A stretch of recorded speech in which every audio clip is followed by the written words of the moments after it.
Hey, what's up, people? Today we're looking at an IELTS certificate and we're going to learn what exactly it shows. This paper is mine. In fact, I scanned it here onto my computer about 2 hours ago. As you can see here from the date, and I'm going to zoom in a little bit here. The date is June 28th, 2014. So it's almost 6 years ago that I took this test, but I still vividly remember the whole process. I took the test in order to be a better instructor of the IELTS test, in order to tell my students what exactly the process of sitting the test was. As you can see, the format of my test was academic. It's over there. And I really on purpose wanted to take the academic version, not the general one, because most of my learners want to prepare for the test in order to either go and study abroad or probably participate in some kinds of grants or scholarships or some sort of financing contests and other forms of financial aid. So, and we're going to look here at the center number. So if you're going to take it with British Council Kazakhstan, most likely your center number is going to be the same, KZ001. Now the date is here. Candidate number, I think, is just a random number assigned to you. For example, on that day, maybe there were 40 or 643 people who took the test, but I think it's too many anyway. I don't know what this means, but I don't think it provides any valuable information anyway. Okay, so I have specifically obscured. In fact, I used this very primitive, cheap, in fact, not cheap, but free software pre-installed on my MacBook Pro called Preview. And whenever I scanned the certificate, I was thinking like, okay, I want to show it to people online, but the document contains some sensitive information. For instance, my passport number here, it's N447 whatever. So I didn't want that to be obvious to anyone. This is just primitive security measures.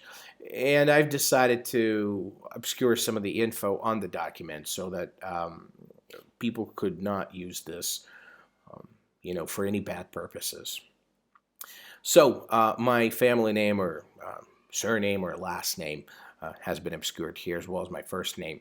My candidate ID is the same as my passport number. I think if you bring your national identification, this is what they have in Kazakhstan, national ID, you can also bring your passport.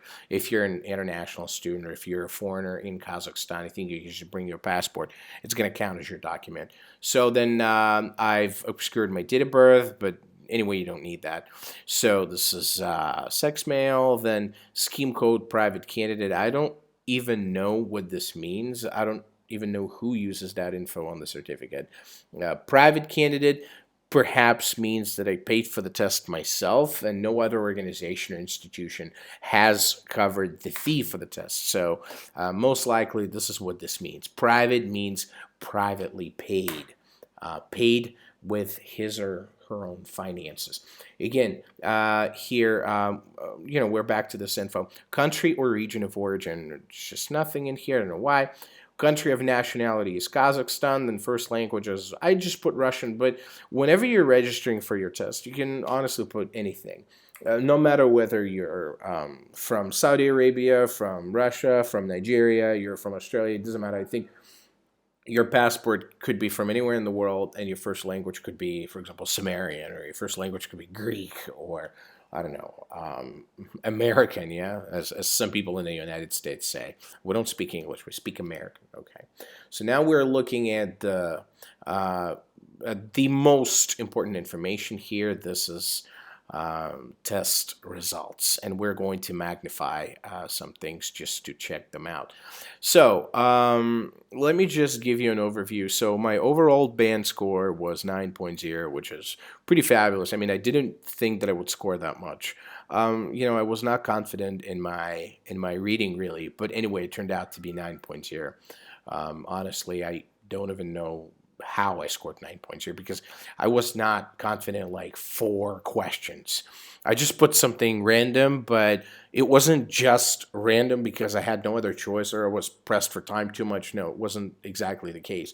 What happened was I knew that the answers were either this or this or that, and I wasn't sure. I felt like they wanted to confuse me. I felt like, the test was at some point designed to cheat people, but not, of course, in every single question, in just a few questions. Those tricky, very specific, very sort of dubious questions in which you really don't know what exactly to put. Like, you don't have this feeling when you find a word or when you find that phrase or when you find that number, and you feel like, okay, this is what's needed here. I just didn't, in those like 3-4 questions, I didn't feel that. But okay, I think I made at least one mistake, and if you make one mistake in reading, it's still 9, so that's okay for me. My writing turned out to be 8.5. I don't know, it's quite high for me, I think. I think my writing is not really that good. I think it's something like 7.5. The native speaker level writing, the college graduate level of writing for the IELTS test would probably be somewhere around 7 or 7.5. This is what they say. An average educated native speaker would have writing 7.5. You just made a random guy or random girl, sit the test and do the writing section, I think they would score not more than 7.5 or 7, maybe even less, because not every native speaker spells things well. Not every native speaker knows grammar well. So, okay, speaking is 9.0. Well, I was confident and I felt that the examiner didn't want to test me anymore. He just sort of indicated something. He just said something like, you're free. And I'm like sitting, I'm like, okay, is that it? He was like, yeah, just go ahead. You may go, fine. Just like, oh, no. What he said was something like, this is over. That's it. This is, in fact, the end of the test. So he was basically saying, get the heck out of this room. I don't need you here anymore. Your speaking test is over. Goodbye. This is what he said. Right, listening is 8.5. Okay, how about if we magnify some things here? Right, we're going to use tool, show magnifier. Okay, right. So there are some watermarks here on the paper. So as you can see, like, okay, how about if we just magnify this a bit? Alrighty, cancel this right here. So magnifier. Right, so the watermarks are right there. They blend in with this great background. 8.5, listening, right, this is how it looks. So for example, for the reading section, it's the same. Look, see how this blends in right there, right? Okay, and then same with the speaking thing here. All right. Oops, sorry. Hey, what's up? What are you doing? Oh, this is the end, I think. Okay. Tool, show magnifier. Okay.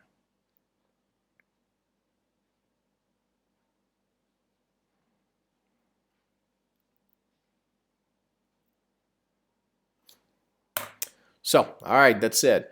And what else do we have? We have British Council, the center stamp, as it says. And then there's the validation stamp. Those are, I don't know, those don't look nice. Okay, and then administrator signature is there as well. We're going to magnify it here. The administrator signature. I think typical signature. That's it. And I have obscured the test report form number right there. I don't know whether it's, whether it's still important or not, but anyway, just I definitely know that this number is used by is used by colleges and a number of institutions in order to check the validity of your report. That's what it's done. But again, this report is not valid anymore because it was taken back in 2014. So there's no point of really worrying about the fact that anyone can check the information here. All right, so this is my IELTS certificate for the test that I took back in 2014, almost 6 years ago. If you have any questions, if you have any comments, if you want me to explain to you any portions of the IELTS test, feel free to leave your comment under this video or just go ahead and send me a private message to my account. Have a great rest of the day or whatever you're going to do. Enjoy that and see you next time. Bye.